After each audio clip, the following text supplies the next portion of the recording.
Hello student, आज की video में हम देखेंगे कि जो आपके बिहार यूनिवर्सिटी की सारी क्लासेस हैं वो इस चैनल पे होगा आपके। इसके अंदर आपके कोई भी सेमेस्टर हो, हर सेमेस्टर के हिसाब से प्रॉपर स्टडी करके हम आपके सब्जेक्ट्स को डाल रहे हैं। तो आपको बिल्कुल टेंशन नहीं लेना कि आपका एग्जाम से रिलेटेड है या नहीं। अगर किसी स्टूडेंट को, क्योंकि बिहार में बहुत सारी यूनिवर्सिटी है, किसी स्टूडेंट को लगता है कि आपके अकॉर्डिंग नहीं डल रहा है यहां, तो प्लीज आप क्या करिए, नीचे दिए गए व्हाट्सएप नंबर पे अपना जो भी पीडीएफ हो या कुछ भी शेयर करिए। डेफिनेटली हम आपके सिलेबस को उसके हिसाब से भी कस्टमाइज करेंगे।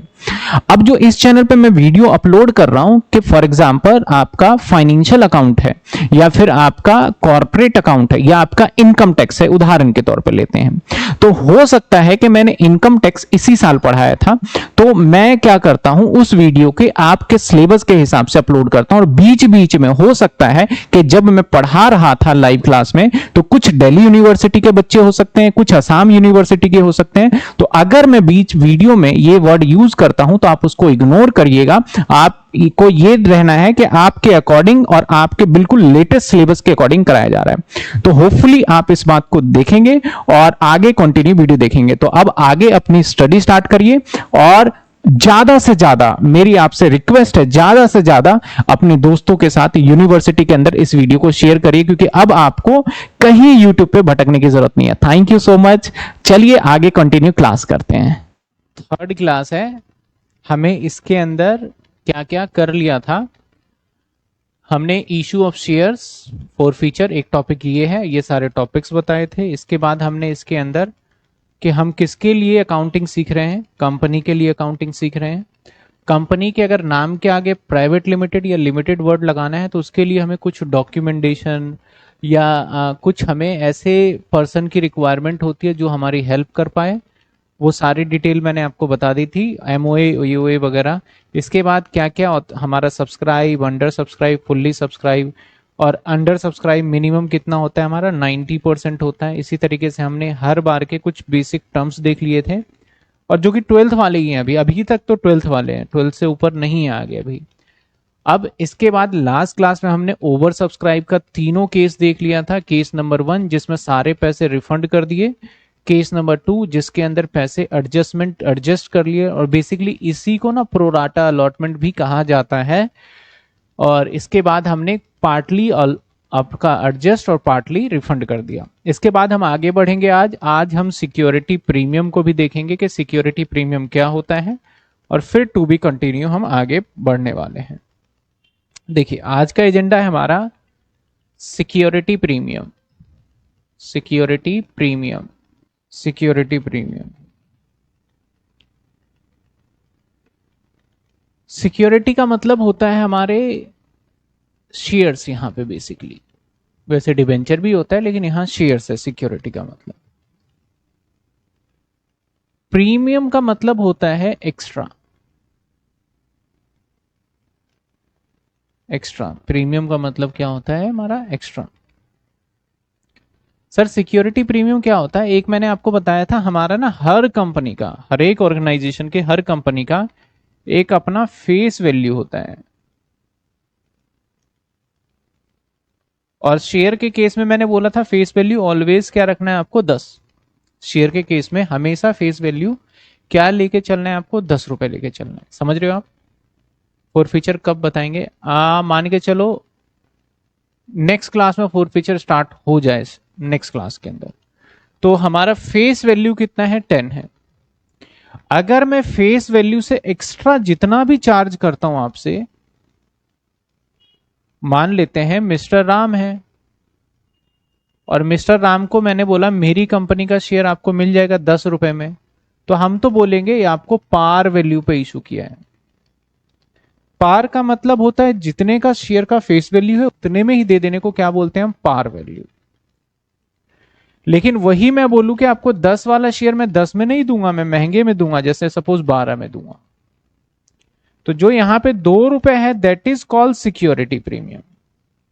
यानी any extra amount in excess of आपका face value will be called security premium.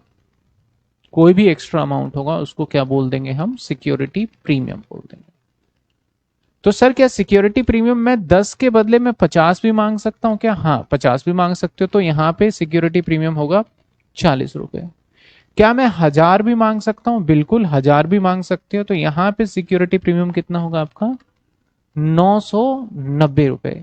यानी 10 रुपए के ऊपर जितना भी होगा, 10 रुपए नहीं कहूंगा मैं, फेस वैल्यू के ऊपर जितना भी होगा उस सभी को क्या कॉल करेंगे, सिक्योरिटी प्रीमियम। अब बेसिकली शेयर होल्डर से जो हम ये मान लेते हैं 990 रुपए हम रिकवर कर रहे हैं शेयर होल्डर से एक्स्ट्रा, इस एक्स्ट्रा पैसे को हम कब रिकवर करेंगे? तो सबसे पहले इस पैसे को जब कभी भी लेंगे वैसे हम लेते हैं ऑलवेज शेयर अलॉटमेंट पे। यानी जो आपने सेकेंड एंट्री करा है ना, अगर मेरे इस वाले सवाल में सिक्योरिटी प्रीमियम होता तो मैं सिक्योरिटी प्रीमियम यहां पे लेता अलॉटमेंट के टाइम, मैं बताऊंगा अभी। अब क्वेश्चन रेज होता है सर कंपनी ने क्या करा, कंपनी ने एक शेयर होल्डर से बोला कि भैया मेरी कंपनी के शेयर का फेस वैल्यू है 10 रुपए, तो मैं तुम्हें 10 रुपए तो नहीं लूंगा तुमसे, ये शेयर मैं आपको दूंगा 150 रुपए में या 1000 रुपए में। क्योंकि कंपनी की रेपुटेशन इतनी अच्छी है, कंपनी की वैल्यूएशन इतनी अच्छी है कि वो प्राइस डिमांड कर रहा है तो सामने वाला शेयर होल्डर देने को भी तैयार है। तो उस सिचुएशन में ये शेयर होल्डर एग्री हो जाता है कि ठीक है जी हम पैसे देंगे, और ये शेयर होल्डर इसको दे भी देता है। यानी इस कंपनी के पास एक्स्ट्रा पेमेंट जो 990 आ जाता है, that is called security premium. यहां पे गवर्नमेंट एक्टिवेट हो जाता है, कंपनी लॉ बोर्ड, गवर्नमेंट बोलता है भैया तुम एक्स्ट्रा पैसे ले रहे हो शेयर होल्डर से, चलो हमें कोई एतराज नहीं है, शेयर होल्डर दे रहा है तुम ले रहे हो, लेकिन ये जो 990 रुपए आपने एक्स्ट्रा पैसे लिया है इसको आप यूज नहीं कर सकते, जहां मन में आएगा वहां नहीं कर सकते फिलहाल। तो इसको अगर आपने यूज करना है ना तो फर्स्ट ऑफ ऑल आपको मुझसे पूछना पड़ेगा। यानी यूज करने के लिए ये 990, यूज का मतलब क्या, आप खर्च कहां करोगे। अब जैसे ये 10 रुपए मैंने लिया है, तो ये 10 रुपए जो मैंने आपसे रिकवर लिया है वो 10 रुपए मैं कुछ भी के लिए यूज कर सकता हूँ। सपोज करो मैं मशीनरी खरीदने के लिए यूज कर सकता हूँ, अपने एम्प्लॉय को सैलरी देने के लिए यूज कर सकता हूँ, अपने नए ब्रांचेस ओपन करने के लिए यूज कर सकता हूँ, एनीथिंग जो मन में आएगा उसके लिए कर सकता हूँ, जो हमने प्रोस्पेक्टस में मेंशन किया होगा। लेकिन जो हमारा 990 है, इसका यूज करने के लिए आपको जो प्रीमियम का पैसा है आप अपनी मर्जी से यूज नहीं कर सकती, गवर्नमेंट ने कुछ 5 जगह बताया वहां यूज करना है। तो हमारा कॉन्सेप्ट रहता है कि यूटिलाइजेशन ऑफ सिक्योरिटी प्रीमियम। तो बहुत बच्चे बोलते हैं सर थ्योरी इंपॉर्टेंट क्वेश्चन बताइए, तो एक मोस्ट इंपॉर्टेंट थ्योरी आज होने वाला है, दैट इज आपका सिक्योरिटी प्रीमियम का कहां यूटिलाइजेशन होता है। और ये गवर्नमेंट हमें सेक्शन 52 सबसेक्शन 2 में बताता है कि आपके शेयर्स कहां यूटिलाइज हो सकते हैं। सर इसका मतलब हमारे जो शेयर्स हैं वो हमारे कितने टाइप से इशू हो सकते हैं। मैंने कहा ये शेयर बेसिकली 2 टाइप से इशू हो सकता है, लेकिन कई बार 3 टाइप से भी इशू हो जाता है। नंबर 1, या तो एट पार इशू होगा।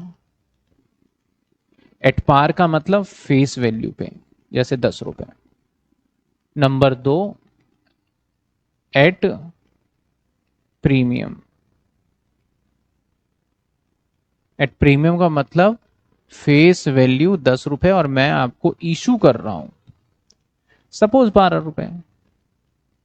Number 3, at discount. पहले जब कंपनीज एक्ट 1956 था ना, क्योंकि अब तो 2013 है, तो 2013 से पहले 1956 हुआ करता था। और 2013 भी आपको पुराना लग रहा होगा सर, ये 15-16 साल हो गए, लेकिन अभी भी 2013 में अच्छे से चेंजेस नहीं हो पाई है। 2013 से पहले देखो 1956 था, तो 50 से 60 साल बाद तो लॉ थोड़ा बहुत चेंज हुआ था इसमें। तो उस टाइम पे तो डिस्काउंट था, लेकिन अब गवर्नमेंट ने बोला नहीं भाई नहीं, डिस्काउंट पे आप नो इशू कर ही नहीं सकते, नहीं कर सकते, नहीं कर सकते, नहीं कर सकते। हम डिस्काउंट पे इशू नहीं करने देंगे। लेकिन कुछ एक्सेप्शन केस में दे दिया, एक्सेप्शन केस में दे दिया। सर कौन सा exception case? Sweat equity, sweat equity पढ़ेंगे क्या होता है ये, स्वेट इक्विटी के केस में। सर स्वेट इक्विटी के केस में हो सकता है, मैं भी बताऊंगा। सर ये रूल लिखा हुआ है सेक्शन 52 सबसेक्शन 2 में, और इसके बारे में लिखा हुआ है सेक्शन 52 सबसेक्शन 3 में जानकारी। तो क्या हमें सेक्शन कोट करना है? देखो मैं तो कहूंगा याद कर लो, क्योंकि सेम क्वेश्चन जो आज मैं थ्योरी बता रहा हूं, सेम क्वेश्चन आपके लॉ में भी पूछा जाता है। ऐसा नहीं है अकाउंट्स, मैंने कहा था ना आपका एक सेक्शन शेयर कैपिटल वाला था लॉ में, जो कि पूरा, तो सेम क्वेश्चन आएगा। आप 10 ईयर अभी आया नहीं है, जब आएगा तो आप देख लेंगे। डिस्काउंट पे भी इशू होता है क्वेश्चंस। देखो मैंने कहा नहीं होता, नॉर्मली कोई पूछे can share issue at a discount, जवाब नहीं सर नहीं, ये वॉइड है, वॉइड शुरू से ही है, कंपनी लॉ मना करती है, लेकिन कुछ एक्सेप्शन केस में हो जाता है। तो पहले तो हम सिक्योरिटी प्रीमियम की बात कर लेते हैं। सर ये सिक्योरिटी प्रीमियम है क्या? तो कुछ पॉइंट्स में इसको डिस्क्राइब किया है ताकि आपको अच्छा मीनिंग क्या कहता है। कहता है shares are said to be issue at a premium, तब कहा जाएगा वो प्रीमियम पे इशू किया गया है, when they issued at price higher than the face value. Simple आ जाए भैया, सिक्योरिटी प्रीमियम की परिभाषा लिखिए, मीनिंग ये लिख देंगे। नेचर, सिक्योरिटी प्रीमियम जो होता है ना, ये कैश और काइंड दोनों होता है, लेकिन इसे कैपिटल रिसिट्स माना जाता है, इसे रेवेन्यू रिसिट्स नहीं माना जाता। रेवेन्यू रिसिट्स का मतलब होता है वो पैसा जिस पे इस्तेमाल करने पे कोई पाबंदी नहीं है, उसे रेवेन्यू रिसिट्स कहते हैं। कैपिटल रिसीट्स का मतलब जिसको इस्तेमाल करने से पहले हमें सरकार की परमिशन लेनी पड़ेगी। रिसीट्स मतलब जो आया है हमारे पास, तो ये क्या है हमारा कैपिटल रिसीट्स, ये रेवेन्यू रिसीट्स नहीं है। Treatment, premium must be credit to separate account, और प्रीमियम एक अलग अकाउंट में क्रेडिट होता है जिसका नाम होता है हमारा सिक्योरिटी प्रीमियम अकाउंट। ये तो अबाउट बेसिक बता रहा हूं, यूटिलाइज पे नहीं आया अभी। और यहां फिर से बोलता है not free, security premium can not treated as क्या, फ्री रिजर्व, इसको नहीं माना जा सकता। अगर फ्री रिजर्व हुआ तो आप इस्तेमाल करने के लिए फ्री रहेंगे कि कहीं भी इस्तेमाल कर सकते हैं, है ना। Reserve for the purpose of buyback, इसका रिजर्व, अब ये ना एक्सेप्ट देखो लिखा है एक्सेप्ट, फ्री रिजर्व नहीं है नहीं है नहीं, नहीं। एक कंडीशन में इसे फ्री रिजर्व मान लेना भैया, एक कंडीशन में। कब? जब आप शेयर्स को बाय बैक करोगे ना, तो आप उसको मान लीजिएगा फ्री रिजर्व। तो जब ये सारे चैप्टर्स कराऊंगा ना, तो बार बार मैं याद दिलाऊंगा ये पॉइंट कि देखो वहां मैंने बताया था, उसी के अकॉर्डिंग रूल के हिसाब से कर रहे हैं। तो बोला सिक्योरिटी प्रीमियम फ्री रिजर्व, लेकिन जब बाय बैक करोगे ना तो फ्री रिजर्व मान लेना आप, गवर्नमेंट अलाउड करती है इसमें। डिस्क्लोजर, इसे हम शेयर होल्डर फंड में दिखाते हैं, और किस हेड के अंदर, रिजर्व एंड सरप्लस में। 12th में आपने पढ़ा होगा, जो नई वाली बैलेंस शीट बनाई थी ना बहुत सारे कॉलम वाली, उसके अंदर। मेन मुद्दा आता है यूटिलाइजेशन, क्वेश्चन में पूछा जाता है हर बार के भैया यूटिलाइजेशन बताइए। यूटिलाइजेशन मतलब कहां कहां इसका इस्तेमाल करोगे। तो सिक्योरिटी प्रीमियम कहां इस्तेमाल हो सकता है, देखिए, in writing of preliminary expense of a company, writing of preliminary expense, writing of, और एक वर्ड है प्रीलिमिनरी एक्सपेंस, इसको समझते हैं।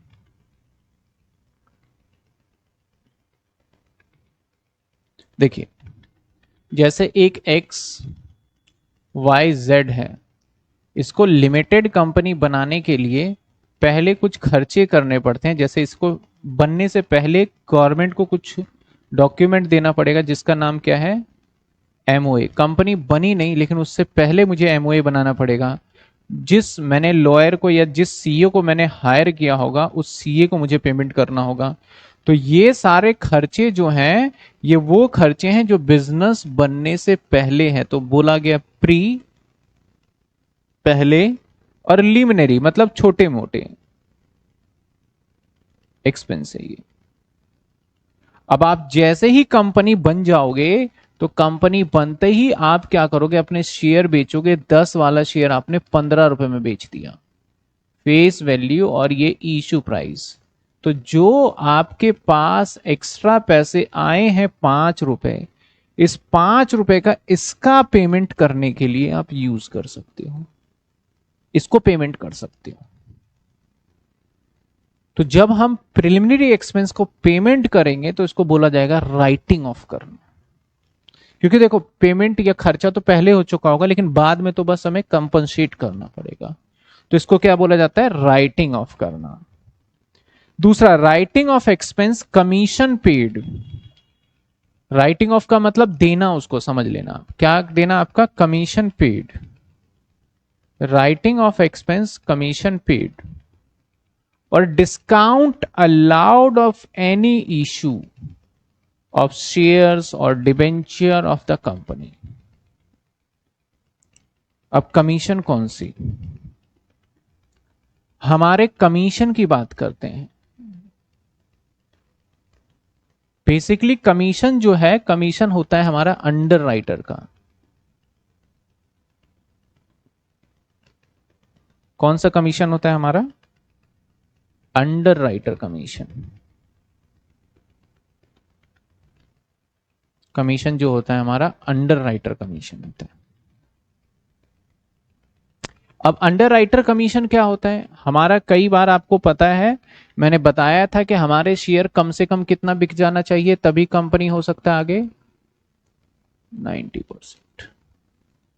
इन केस 90% से कम बिकता है तो ऐसे सिचुएशन में क्या होगा, ऐसे सिचुएशन में भैया हम 90% से कम बिकेगा तो अपने शेयर को इशू ही नहीं कर पाएंगे।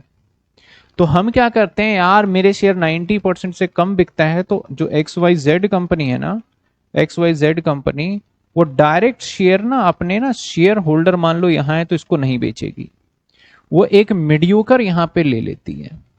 दैट इज ये मैक्स प्रोबेबिलिटी एक बैंक या फाइनेंशियल इंस्टीट्यूशन होता है, ये अपने सारे शेयर इसको बेच देती है। फिर ये क्या करता है, आगे बेचता है।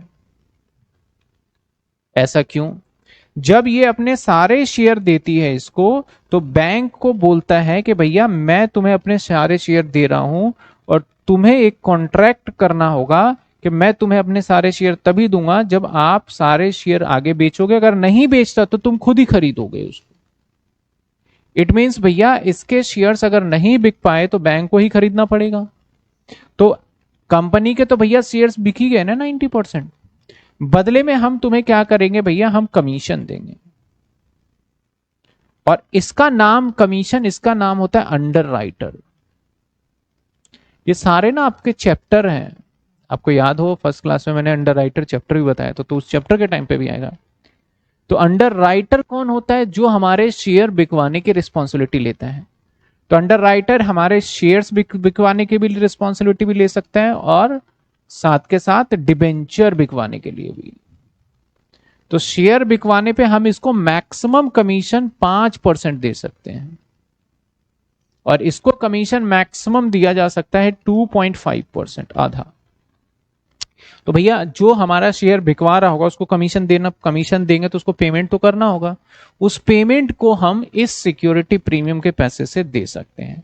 तो वही कहता है कि राइटिंग ऑफ मतलब पैसा देना टू द कमीशन पेड और डिस्काउंट या फिर डिस्काउंट अलाउड किया है आपने स्वेट इक्विटी के फॉर्म में किसी शेयर को, क्योंकि कई बार ये आता है discount allowed if any share, तो बच्चा बोलता है सर डिस्काउंट तो होता ही नहीं शेयर, लेकिन कौन सा हो सकता है, स्वेट इक्विटी शेयर।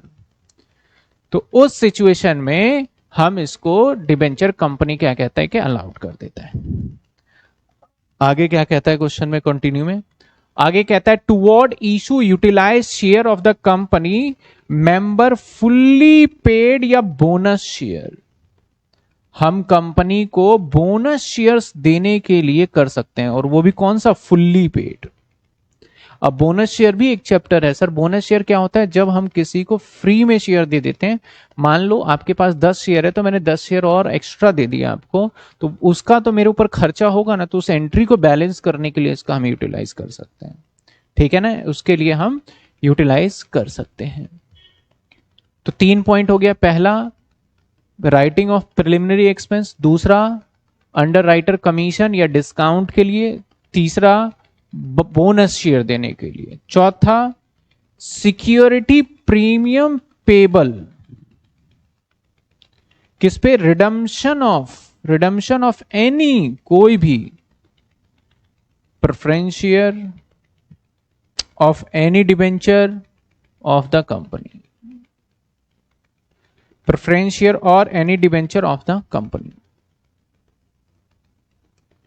अब होता क्या है जनरली, देखो, जैसे मान लो कि मैंने डिबेंचर इशू किया, और डिबेंचर जो दिया मैंने 100 का दिया, तो इसको मुझे रिडीम भी करना पड़ता है।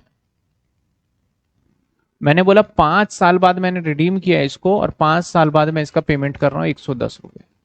जो ये 10 रुपए एक्स्ट्रा पेमेंट कर रहा हूं, वो सिक्योरिटी प्रीमियम पेड कर रहा हूं मैं। जैसे मैं एक्स्ट्रा पैसे अगर लूंगा आपसे, तो सिक्योरिटी प्रीमियम ले रहा हूं, और जब मैं आपको पेमेंट करूंगा तो क्या होगा, सिक्योरिटी प्रीमियम दे रहा। तो जो एक्स्ट्रा सिक्योरिटी प्रीमियम दिया जा रहा है, उसको जो आपने एक्स्ट्रा सिक्योरिटी प्रीमियम लिया है, उससे कंपनसेट किया जा सकता है। उससे क्या किया जा सकता है, हमारा कंपनसेट किया जा सकता है। तो 4 पॉइंट हो गए। पांचवा, बोला गया कि भैया तुम बाय बैक के लिए इसका इस्तेमाल कर सकते हो। किस लिए, बाय बैक के लिए। तो 5 पॉइंट है। पहला पॉइंट प्रिलिमिनरी एक्सपेंस, दूसरा पॉइंट आपका अंडर राइटर कमीशन, तीसरा बोनस शेयर्स के लिए, चौथा premium paid on redemption of preference share या डिबेंचर, और पांचवा पॉइंट क्या था हमारा, बाय बैक ऑफ शेयर। तो इन सभी जगहों पे आप सिक्योरिटी प्रीमियम का इस्तेमाल कर सकते हो। किसी को कोई दिक्कत यहां तक, हर स्टूडेंट को क्लियर है ये बातें? ठीक है, चलिए अगले पॉइंट पे आते हैं सर। अगला पॉइंट एक डिस्काउंट का, वैसे तो क्वेश्चंस नहीं बनता इसका, लेकिन हम डिस्काउंट के पॉइंट को डिस्कस कर लेते हैं कि कहां कहां हो सकता है, जो मैंने बता दिया ऑलरेडी।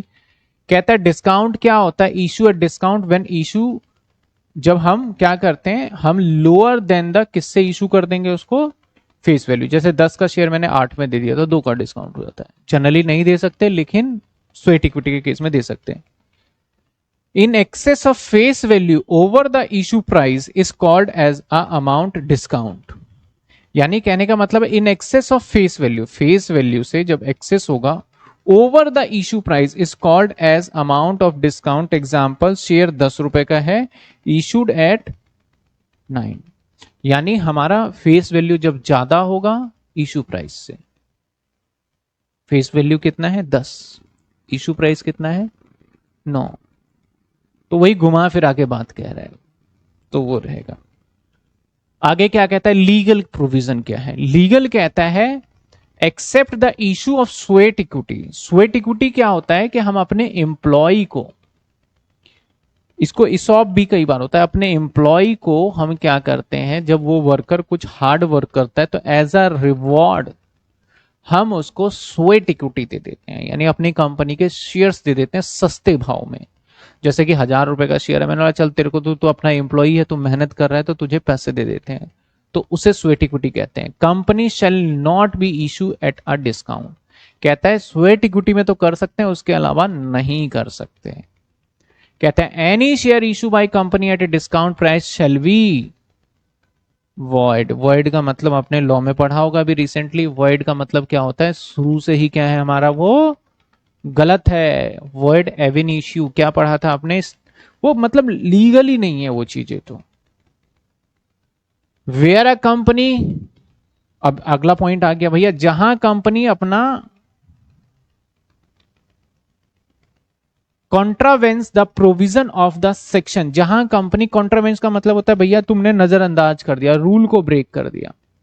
अब मेरे पास एक बंदा आया शेयर लेगा, उसने बोला, मैंने बोला लेगा भाई शेयर, मेरी कंपनी का शेयर तू 8 रुपए दे दे, बात खत्म कर।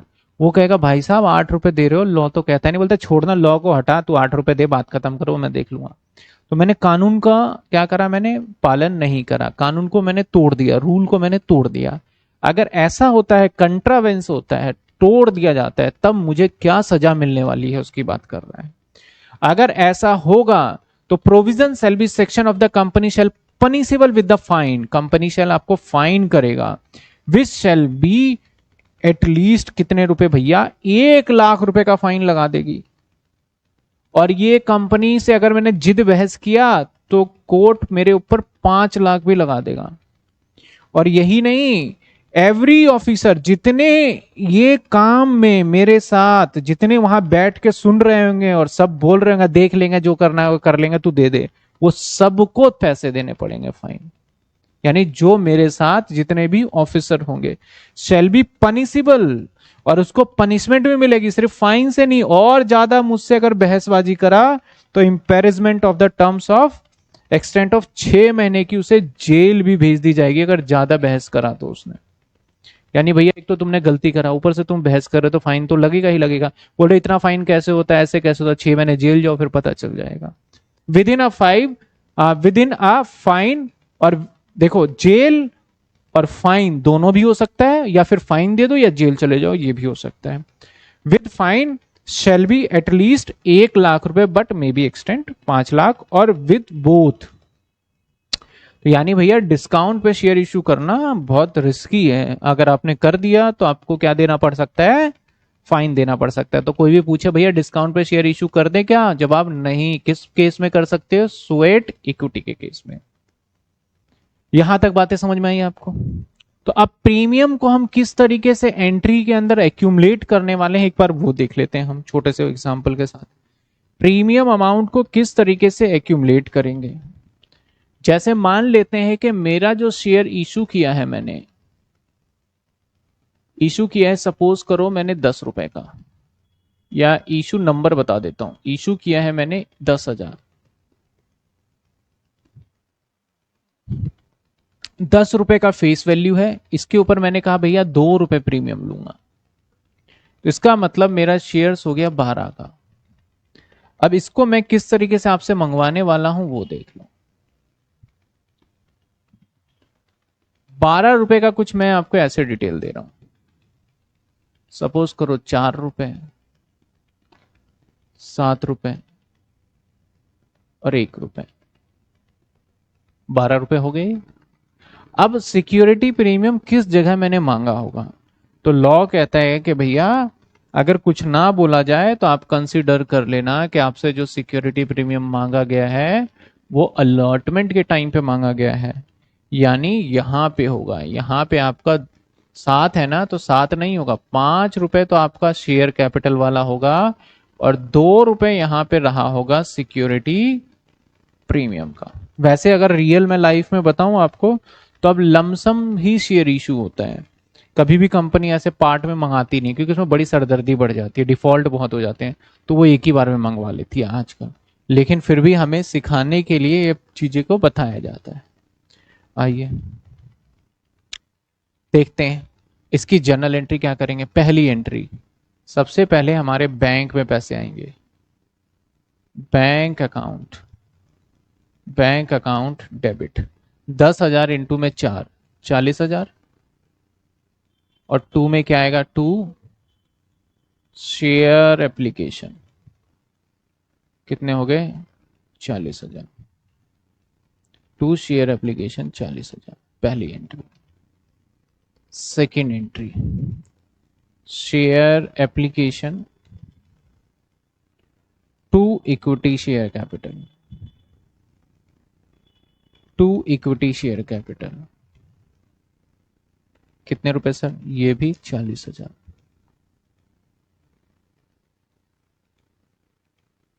इसके बाद अब अलॉटमेंट की बारी आएगी, शेयर अलॉटमेंट। अब यहां प्रीमियम आएगा 2 सिक्योरिटी या 2 शेयर कैपिटल कर लो पहले, इक्विटी शेयर कैपिटल, और 2 में आ जाएगा सिक्योरिटी प्रीमियम। नरेशन जो पहली क्लास में जर्नल में लिखवा दिया, ऑल दो थ्रू आउट द पूरे चैप्टर में वही नरेशन रहने वाला है। तो वो कितने होंगे? 40,000। सॉरी, यहाँ पे तो अलॉटमेंट पे अलग है, 7 रुपए है।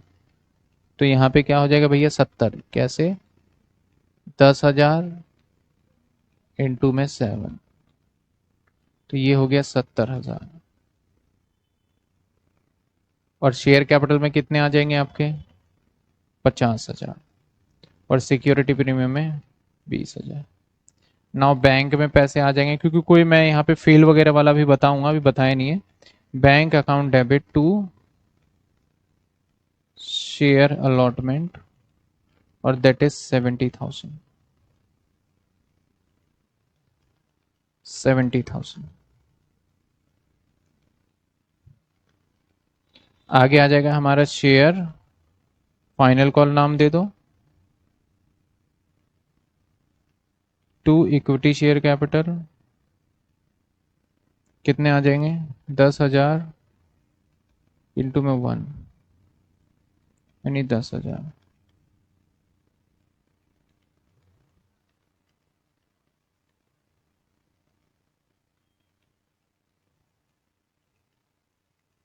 इसके बाद आ जाएगा हमारा क्या?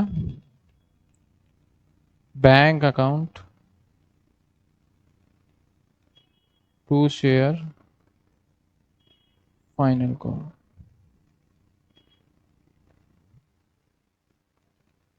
10,000।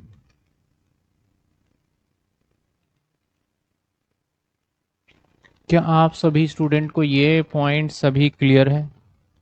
मेरे हिसाब से जिन जिन बच्चों ने ट्वेल्थ में कर रखा होगा उनके लिए तो पता ही होगा, जिन बच्चों ने शायद ट्वेल्थ के अंदर ये चैप्टर स्किप कर दिया होगा उनके लिए काफी हेल्पफुल होगा ये चीजें। तो मुझे बताइए, क्या ये क्लियर है आपको? किसी का डाउट यहां तक है? क्या किसी का डाउट? नहीं, क्लियर है। आगे कॉन्सेप्ट पे बढ़ जाएं, कॉल्स इन एरियर पे। चलिए आगे बढ़ जाते हैं, अगले कॉन्सेप्ट पे बढ़ते हैं हम। इसका नोटिंग जरूर करिएगा आप बाद में। That is calls in arrear. Calls in arrear का मतलब होता है शेयर होल्डर, कई बार कुछ शेयर होल्डर पैसे नहीं देते। तो यहां पे कॉल्स इन एरियर जो बोला जाता है ना, वो दो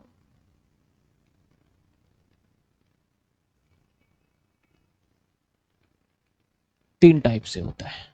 मैं 3 केस बना के कर देता हूं, ठीक है, जिससे क्लियर हो जाए।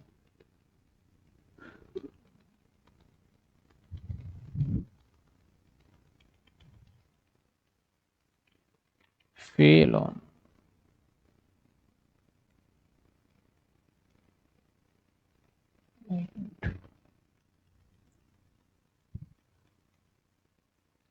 One share holder.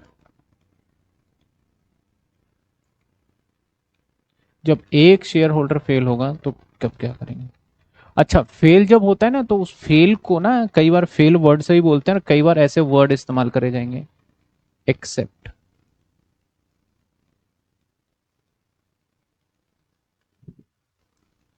Did not पे। कुछ ऐसे ऐसे वर्ड होंगे जिससे आपको क्वेश्चन में पता चल जाएगा कि भैया ये क्या हो चुका है? फेल हो चुका है। दूसरा केस करते हैं, व्हेन एक से ज्यादा, यानी टू शेयर होल्डर फेल।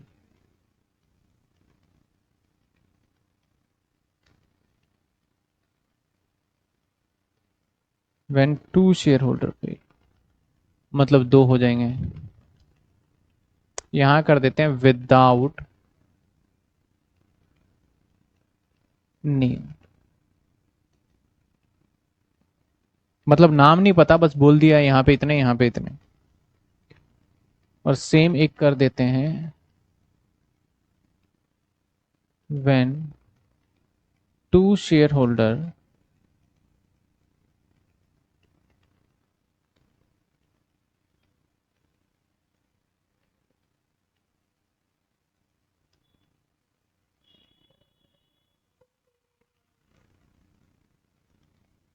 क्या? एक क्या हो गया हो, तो नहीं हुआ तो फिर उसका तो कर ही रहे हैं हम सब, नहीं वाला तो कर ही रहे हैं ना। ठीक है, अब केस नंबर 1 देखिए। 42 पेज हो गए, कुछ तो करा ही नहीं, फिर भी 42 पेज भर गए यहाँ पे। नहीं फिर भी पता नहीं कितना होगा। चलो एग्जाम्पल देखिए। बस अभी कुछ मुझे स्टार्टअप करने के लिए अपने एग्जाम्पल लेने पड़ते हैं, क्योंकि बुक के अंदर ना आपके क्वेश्चंस देखोगे ना, तो सीधा वो प्रोराटा बेसिस से स्टार्ट किया हुआ है, क्योंकि वो ये अजम्पशन लेते हैं कि आपको बड़े अच्छे तरीके से आता है 12th में। लेकिन यहाँ कहानी अलग है, क्योंकि बीकॉम के अंदर बच्चा 12th वाला तो है ही है, और साथ के साथ कुछ आर्ट्स वाले भी बच्चे हो जाते हैं और कई बार साइंस वाले बच्चे भी हो जाते हैं, तो इसलिए उनको दिक्कत होती है। तो मैं इसलिए बिल्कुल स्टार्टिंग से बता रहा हूँ आपको। तो मान लेते हैं मैंने इशू किया,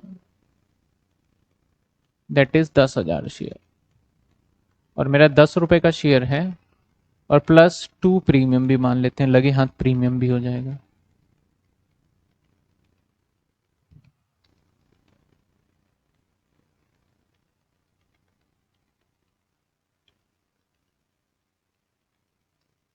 यहाँ पे 5 रुपए, यहाँ पे 6 रुपए, और यहाँ पे 1 रुपए। यहाँ पे सारे पैसे मिल गए एक्सेप्ट 200 शेयर। सिर्फ 200 शेयर थे जिसने पैसे नहीं दिए। ठीक है, यहाँ तो इसका मतलब सर ये जो होगा, ये शेयर कैपिटल तो रहेगा 4, और सिक्योरिटी प्रीमियम रहेगा 2। चलिए जर्नल एंट्री करते हैं। पहली entry, bank account debit to share application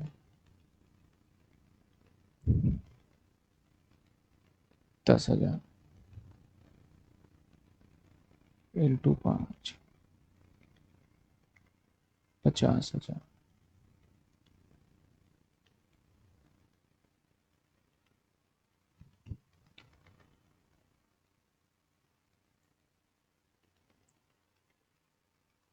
दूसरी एंट्री, share application to equity share, मतलब स्टार्टिंग की एंट्री में तो कोई फर्क ही नहीं है, 50।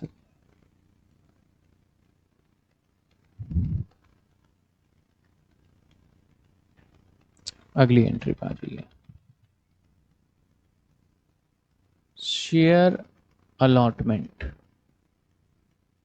टू इक्विटी शेयर कैपिटल, और 2 में क्या आ जाएगा, सिक्योरिटी प्रीमियम। तो कितने आ जाएंगे यहाँ पे, सर यहाँ पे आ जाएंगे आपके 6 रुपए है तो 60,000, और 40,000, 20,000। बट हुआ ऐसा यहाँ पे कि एक व्यक्ति पैसे ही नहीं दे रहा, तो जब हम बैंक में पैसे लेने जाएंगे तो बैंक में 60,000 तो नहीं मिलेंगे, 60,000 तो नहीं मिलेंगे, बैंक में 60,000। लेकिन यहाँ पे एक व्यक्ति पैसा नहीं दे रहा, और जो हमें पैसा नहीं दे रहा वो 200 शेयर होल्डर है, तो पैसे कितने नहीं आएंगे, 200 इंटू में 6, यानी मेरे पास 1,200 रुपए नहीं आएंगे। तो बैंक में जो पैसा आएगा वो आएगा 58,800। और मैं यहाँ पे एरियर दिखाऊंगा, एरियर, अभी कॉल्स इन एरियर भी लिख सकते हैं, लेकिन अलॉटमेंट एरियर भी लिख सकते हैं, मैं सिर्फ एरियर लिख रहा हूँ। तो एरियर कैसे निकला भैया, 200 शेयर होल्डर ने पैसे नहीं दिए, कितने, 6 रुपए के हिसाब से, तो एरियर में आ गया 1,200 टू शेयर अलॉटमेंट, ये पूरे आगे 60,000।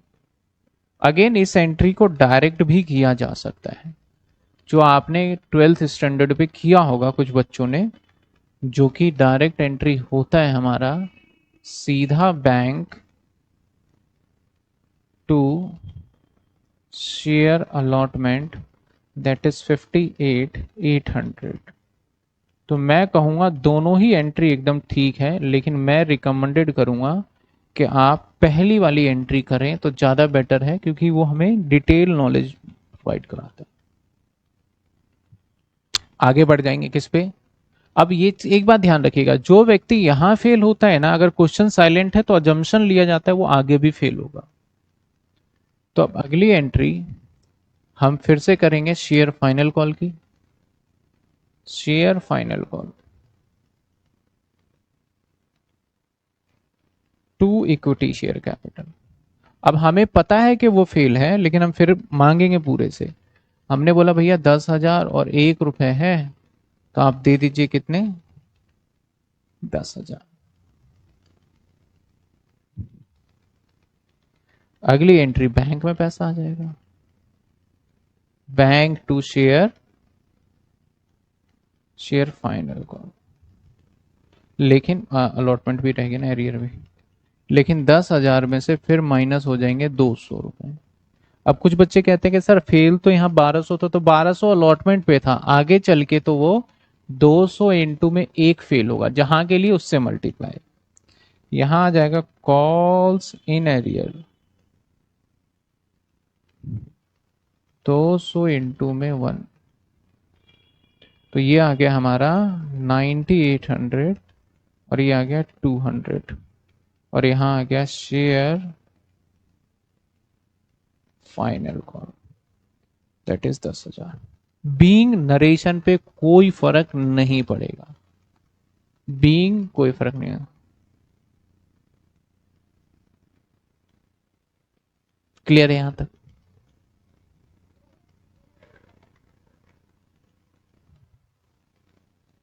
Sir was asking if you have any doubt related this topic and shall we move next topic? Okay, okay sir, class recording जाएगी सर। यस, सारे ऐप में रिकॉर्डिंग हो जाएगी। हाँ बताइए क्या पूछ रहे हैं। हम्म। हम्म। नहीं, वो बाद में देखेंगे, सारे केसेस करेंगे। हाँ, अगला केस करें। पहला केस मैंने कहा था केस नंबर 1 कह लो, टॉपिक नंबर 1, जब एक शेयर होल्डर फेल था। तो ये एग्जाम्पल नंबर 1। चलो इसी क्वेश्चन को आगे लेके बढ़ेंगे हम, और थोड़ा अलग तरीके से।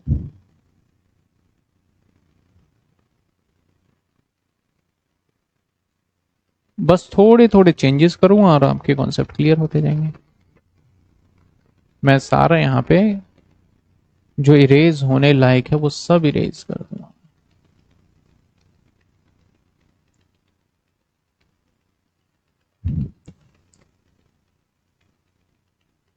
अब मेरे वाले क्वेश्चन में ये भी इरेज करते हैं।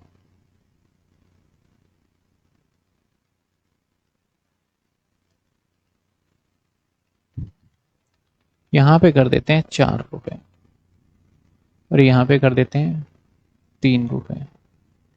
यहां पे फेल हुआ 200 शेयर, एक्सेप्ट, और यहां पे 300 शेयर, एक्सेप्ट।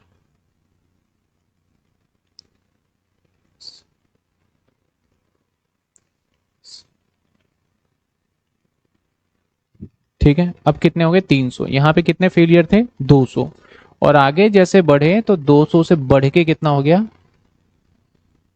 तो जब हम यहां अलॉटमेंट की बात करते हैं, share allotment to equity share capital and to security premium, तो 10,000 इंटू में 4 हो जाएगा 40,000, 20,000 और 20,000। जब बैंक में पैसे लेने जाएंगे तो 40,000 मिलने थे, जिसमें से 200 इंटू 4 यानी 800 नहीं मिलेंगे, तो बैंक में आएगा 39,200। एरियर आ गया 800। कैसे आया सर एरियर, 200 इंटू में 4, और 2 शेयर अलॉटमेंट में आ गए पूरे 40,000। जब फर्स्ट कॉल मांगने गए शेयर फर्स्ट कॉल, एक एंट्री मिस कर दिया क्या मैंने? अच्छा हाँ, और वाला तो अब जरूरत नहीं है ना, इसे हटा दो। अब मांगेंगे share final call 2 equity share capital. 3 रुपए है तो कितने आ जाएंगे? 30,000। नाउ बैंक, अब बैंक में मुझे 30,000 मिलने थे, लेकिन अब 300 शेयर होल्डर फेलियर है, तो 300 इंटू में 3 हो जाएंगे हमारे, दैट इज 900। यानी ये टोटल 300 है, कहीं ऐसा मत करना 300 यहां पे 200 यहां, तो 500 हो गए। इसने कहा कि भाई फाइनल कॉल पे 300 के पैसे नहीं आए, तो इसका मतलब हम ये मानते हैं कि पुराने वाले 200 और नए वाले और 100 हो गए होंगे फेलियर है, जुड़ा हुआ हो। ठीक है, तो 900 तो ये आ जाएगा 29। क्यों क्यों 1500? अभी तो वही बताया मैंने, कॉल सिनेरियो, इसीलिए तो मैं केस बना रहा हूं कि काफी बच्चे सोच रहे हैं 500 फेलियर होगा। नहीं नहीं, 500 वाला दूसरा तरीका होता है। 900 और 2 शेयर फाइनल कॉल,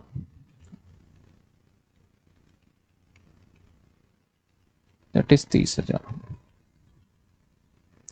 इस वाले कॉन्सेप्ट में है कि जो यहां 300 फेलियर हुआ है तो टोटल है ये 300। तो अगर ये 300 टोटल है तो इसका मतलब 200 पुराने और 100 नए। अब बहुत बच्चों के माइंड में क्वेश्चन जो चल रहा था, मैं थोड़ा सा बस चेंज करूंगा। मान लेते हैं यहां पे नाम लिखते हैं ए और यहां पे फेल हुआ है बी। अब दोनों नाम सेपरेट हो, तो इसका मतलब 300 जो फेल हुआ वो सिर्फ बी अकेला व्यक्ति हो गया, और जो 200 फेल है वो अकेला व्यक्ति ए है।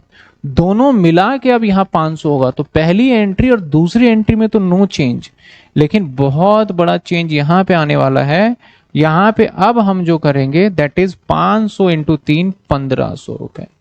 देखो सिर्फ मैंने नाम बदला है इसलिए आप उसको समझना। तो यहां आ जाएगा 38,500, हाँ सॉरी 28,500, और यहां पे आ जाएगा 500 इंटू में 3, दैट इज 1500।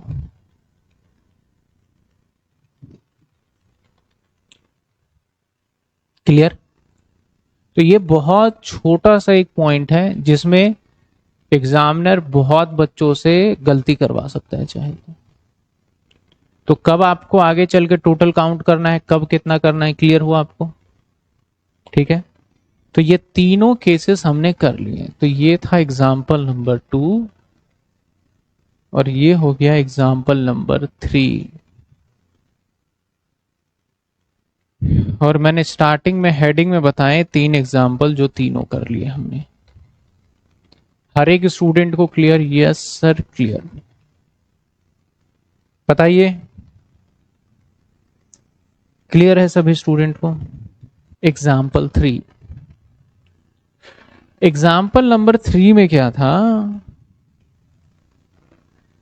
कि यहां पे मैंने मेंशन करा स्पेशली नेम।